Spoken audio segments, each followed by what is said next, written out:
I don't think it was so wrong to love you so much for so long.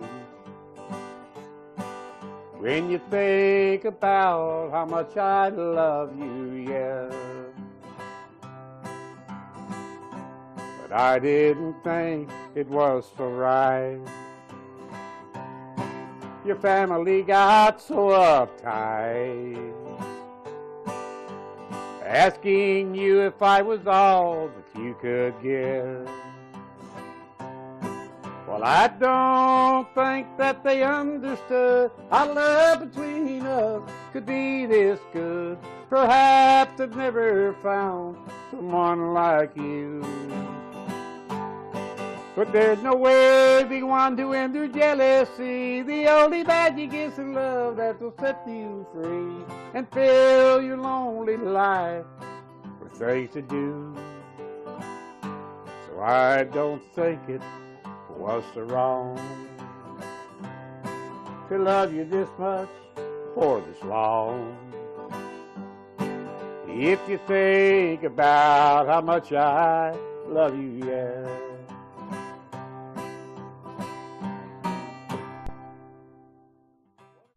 Tell me, when did you start loving music? When I was one. When you were one? I don't know. I just always loved music. Always country, I guess, because my parents listened to it. Sure. You know. But when did you start picking a guitar, singing, writing? My dad played guitar, and my mother knew 3 chords on a guitar, so she taught me 3 chords. She taught them to me wrong, but I still use them wrong sometimes, you know. But my dad played guitar. He finger picked, but he never taught me anything. He never had time. So how did you learn? Watching television, my mother taught me those 3 chords, and then other people would teach me a little chord, and more. I play all by ear, except the few chords I learned from other people. You know. That's amazing. I bump into people all the time that they just play. Music's like inside them; it just wants to come out. Yeah. When did you start playing for other people? As soon as I learned to play my first song, I was a ham, and I liked the attention playing for other people. But I don't know when I started writing songs. I just, you just get feelings to write, so you write something down. And I did it mostly for comedy, write silly stuff or make it up. Well, people are always going to run their big mouth, even when they have so little to say. That's the way it's always been. It's never going to end. It's getting worse every day. Well, I've been the victim, and I know you have too. But I found out why they do the things they do. It's their way of ass kissing to those that will listen and like to tell the same story too. They tell all kinds of stories just to cause pain and worry. Yeah, they are.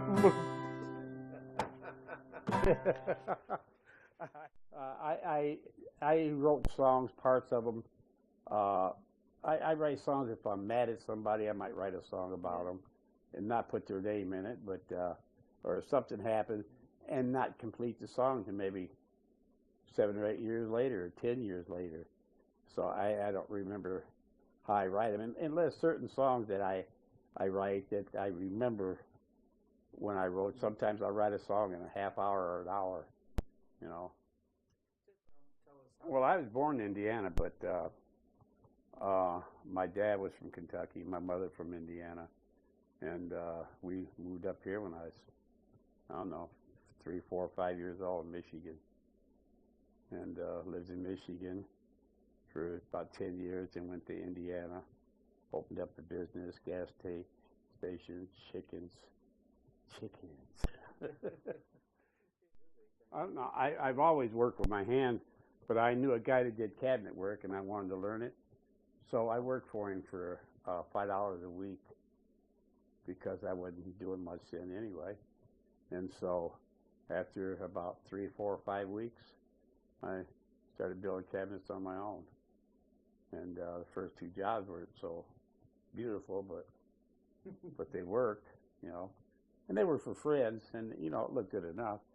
And that's how I got into carpentry. And his brother played in a band, played music, pretty good guitar player. And so we got together one time just strumming at his brother's house, and we started playing music together. Oh, that was 25, 30 years ago. And a long time ago. But I wrote a song one time about, I was going from Phoenix, Arizona to Wickenburg to see a friend of mine. And he played steel guitar, you know, dobro steel guitar. And I went to see him, and on the way up there, I started thinking about a song. So I wrote a song in about a 90 hour and a half. I guess it took to get there. I don't know. Depends on how fast you're speeding. But I don't know. Just anything at all can inspire me to write a song. So you know. So perform with one another. Or? Well, I used to sit in beers and play for. Sit in bars and play for beers. Yeah. And never have to buy a drink in some of them, you know. But I don't really drink a lot, you know, so it didn't take many beers, you know. So that's not saying much for me. You know, I played 2 songs and got 2 beers. Well, I was in Arizona, and I was playing with one band, but and it was only one night a week, and it was right in Phoenix, actually, right, you know, and but I liked it up around Wickenburg, so I got a bunch of guys together, and we just started playing together and going into these clubs and playing free. So then another owner from a club asked us if we wanted to start playing for them, so we started playing for them. And they didn't want us to quit. We quit. I played there for about 6 or 8 months. And, you know, nothing really, really professional, but we had fun, you know. And then we started playing where you couldn't even drink in the bar. And that's when we started making more money, about $125 a man a night. And that's a lot of money when it's over what you're doing all day, your regular job, you know. So, flat top box or something. But George Jones has been my favorite. I mean, since I heard him sing the first time, I just always I like Johnny Cash. I like all of them. You know, I mean, if they got the courage and the talent to get up there, I like them. You know, I mean, there's no special one that I really like except George Jones, which is my very favorite. Yeah, do you have a favorite? I mean, I just like everything he did, and I don't know why. That's unusual, but I just think he has the best voice, the most unique voice for any kind of song he wants to sing. He can do it great, you know. They say. But I don't try to copy his songs. You know, I just play the way I want to play. But I sent some songs in on the computer to a company. It's only $10. You know, per song you send an MP3 file, and songs I wrote, and got some honorable mentions and stuff like that. But that's all, you know. And then those companies are just trying to sell you recordings for $400 or $500, and so I said that's enough of that, you know. But that's all I ever did. But I still kept writing because I like writing songs. Like see that little girl right there. She got a that's her school picture, the middle one there, 6 years old. She got a spanking one day. She's 3 years old. Not, you know, a little smack on the hand or something. And so I was thinking about it. I kind of felt sorry for her, but I wrote a song with this. Well, you just got a spanking and I knew you would. I heard your mama warn that you better be good. But that doesn't mean that your mama has been unkind. It's just sometimes mamas have a lot of things on their mind. Well, I know that a spanking always makes you cry, but it hurts your mama too, way down deep inside. But it's over in a minute and everything is fine, because you got a good mama with a lot of things on her mind. You know, I used to get spankings, baby, just like you. So I learned to do the things that Mama asked me to do. Always over in a minute and everything would be fine. I had a good mama too that had a lot of things on her mind. But I know right now you're going through that stage, but I can guarantee you'll have better days, and I can guarantee that you'll look back to this time. You'll probably be a mama too and have a lot of things on your mind. Yes, you could be a mama too and have a lot of things on your mind. But I write a lot of songs about her, you know. Well, anything I didn't like that I thought was wrong, the government or who it was, if I was totally against it, I'd write a song about it. And if I liked something that somebody didn't like something that someone said to me, I'd write a song about it. And I can't call any of the songs up at random right now. But I've written over 300 songs. Right. Sometimes I'll write down the chord or where I have the capo placed on the song to get it back in. And sometimes I'll set with a little recorder as I'm writing the songs and record little parts of it so I remember the tune. And then after you play it 2 or 3 times, you know you remember the tunes. But this is what I was working on before. Like here's a song I wrote that my niece said this is her song, because she liked the song. Says, whisper you love me when I hold you tonight, and we'll share our feelings when we turn out the light, both tucked in together in a place out of sight. The love in our heart telling us that it's right. And we whisper I love you again, like we did when it all first began. From the day I was yours and when you became mine, we've been whispering I love you again. We've been whispering I love you again. I always wanted to record at least one song, you know, get it recorded for people to hear it. And it costs a lot of money to do that, and I just don't have the funds for anything like that. So I just sit around and have fun writing, and for people to hear. Some people like it, some people don't, you know.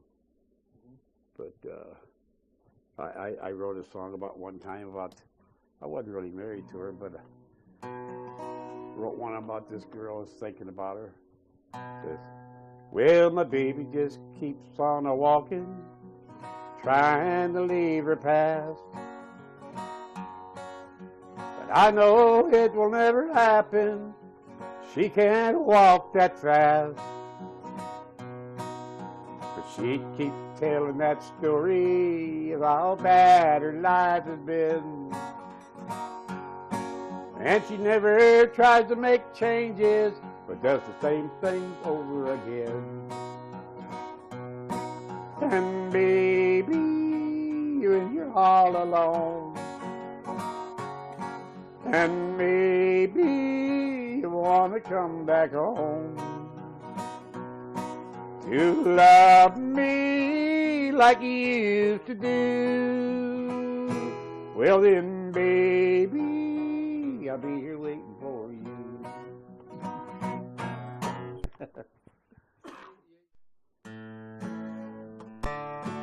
Well, lately I've been thinking about how my life has been, about things I should have never done and the things I do again. I've had some conversations about what is wrong and right from a few backsliding preacher men that tried to lead me to the light. One for all and all for one, they say. It never made any sense, but it's a good philosophy. Short or tall, no one should have it all. What we all need is more equality. Just live for love and never be abused, or let the words you speak leave the one you love confused. The biggest inspiration? I guess that kid right there. You know, Jayla. I don't know, I just love writing songs about her. She's happy-go-lucky. She'll sing along with me. And I did a song about her that, if you want to hear it, about when she was afraid of the dark, you know.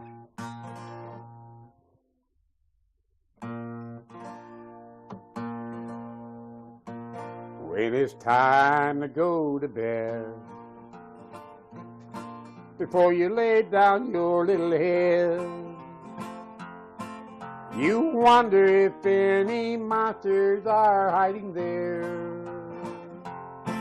Sometimes you start to cry, afraid to close those big blue eyes. But then you smile when Mama walks up those stairs. You remember then what Mama said. There's nothing hiding there beneath your bed, and there's no reason for you to be afraid. Nothing in this wide world I would let hurt my little girl. And your mama's love keeps all bad things away. And there's the scary, creepy things coming out of your bedroom floor. There's no holes in the wall for creatures to hide, the room behind your closet door. Little children need to rest, so don't let those blue eyes weep. You know your mama will be there for you to protect you while you sleep.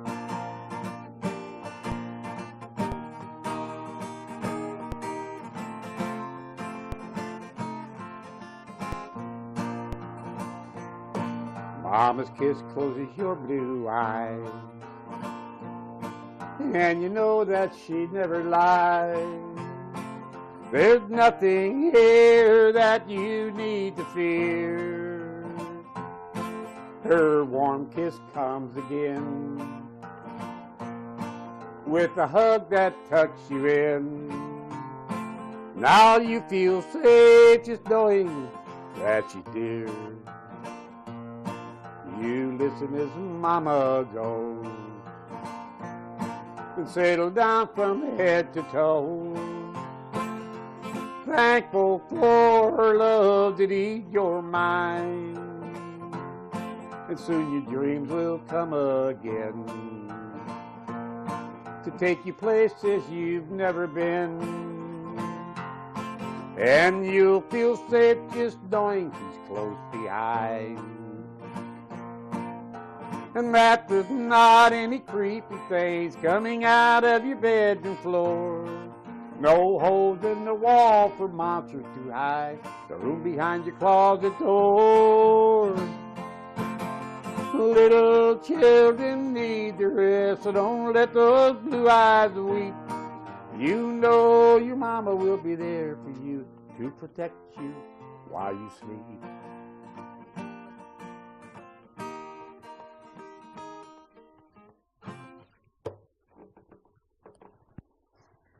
Now, that was a song I wrote pretty quick.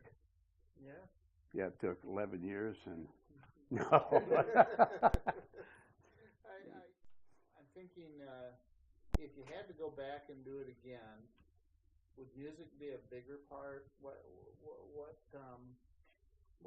would make a difference there, or is music just a fun part of your life and you'd like to keep it that way? You're happy with it? I think it's my solace, that and writing, because I always like to write, even stories, you know, and it's a form of poetry, even though it's really not a poetry, you know. But I mean, people, I don't know, might not call it poetry, but it's things that you've done, you know. It's like a journal, you know, an open journal of your life, and it tells about you. A lot of people don't understand everything that's written, you know. We all explain it different, sort of like the Bible. They read it, but everyone explains it different, you know. You know, we all have our sad moments, and I write about like an old man in his dreams, which is actually written about someone, but it was about me, you know, how I was feeling. You could remind me or give me an idea for a song, but I could write the song about someone else. You know, I don't know what inspires me sometimes. Just the mood you're in, I guess. You know, it's sort of like I don't know. People don't know what makes them drink. I probably only been drunk about 5 times in my life. First time was for 11 years. You know. I try to keep it under control. Yeah, I met George Jones. Gave me his telephone number. He says he changes it every 2 or 3 months. I never did call him. But I think I was with a beautiful girl that day. I think he gave me that number because of her, you know, to really think about it. George Jones, I met her in his tub years ago. Skeeter Davis. Yeah, I've met Ricky Skaggs. I met him at the, I think it was at the Monroe County Fair. And then Loretta Lynn's sister, and talk with them. Nothing great, you know, but I mean, we never played marbles with any of them, you know. Well, that's what I was called when I was a kid. My mother and dad called me Sonny, son. I'm glad they didn't call me the rest of it. But and yeah, then I entertained other Sonny too, you know, because back then they were going to start playing. I happened to pay for the artist's songs, and I didn't want to have to pay for doing somebody else's songs. You know, I had a hard time enough making a living. You know, I was not really wanting to even. I wouldn't care if I sung a song on it. I just like for someone to take one of my songs and make a hit out of it, where I got royalties off of it. You know, I mean, it doesn't interest me to really get up there and sing. You know, I never was a good instrumentalist. I just strummed the guitars. You know, I played in one band. They says, "Don't strum the guitar while you're singing." So I guess that was being polite and tell me don't say. I mean, don't play. But I mean, I play. I'm just, you know, I'm not like I say, I couldn't pick out a song like all these people do. I just play for my own amusement, more or less. My mother taught me it's her fault. She could have taught me better. I want to do a song for you that I wrote about Jayla's mother. When I would go to her house, and it seemed like it never made any difference if I told her I was being over. If she knew I was coming over, it could be 140 degrees outside, and that door would be locked. And I'd have to stand out there and bang on the door. If it was storming, you know, or a blizzard, that door would be locked, and she'd be upstairs on the computer. So I was thinking about it one day, and I wrote the song that says, "Vicky, don't you hear me knocking? Come and open up this door. You leave me burning in the sun or freeze to death, and I can't take a whole lot more. You knew that I would be here at the time I said I would be. Stop fooling around, just come on down to open up the door for me. I hope you have that coffee on so we can have a cup or two. The Folgers in the cup is not half as good as just sitting here across from you. So put that smile on your pretty face, open up your blue eyes too, and soon we can walk out that front door and do the things that we have to do.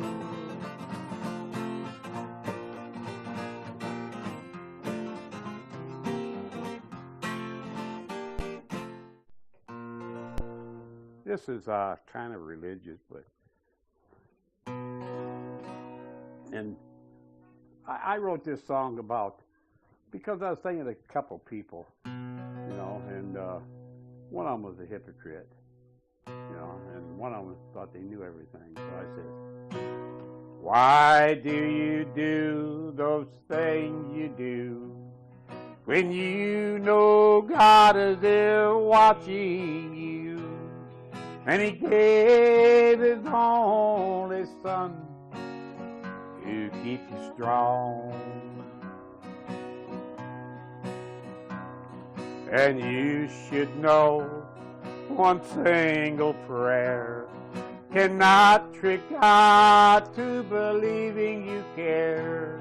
And a single prayer can right all you've done wrong. God knows that you know exactly what to do. You have to walk the right road if you're going to make it through. God did give to everyone their own right to choose. There's good and bad roads up ahead, but God left that choice to you.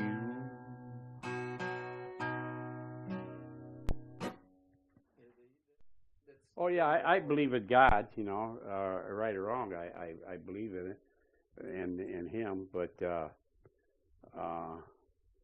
I don't think He's answered too many of my prayers, you know, but even if I think it's a good moral book anyway, you know, even if I don't go to church, but I go to church. I just haven't been lately, you know. Now I haven't been about 9 or 10 months to church, but you know, I always thought the music was fine, but the commercials were too long. You know?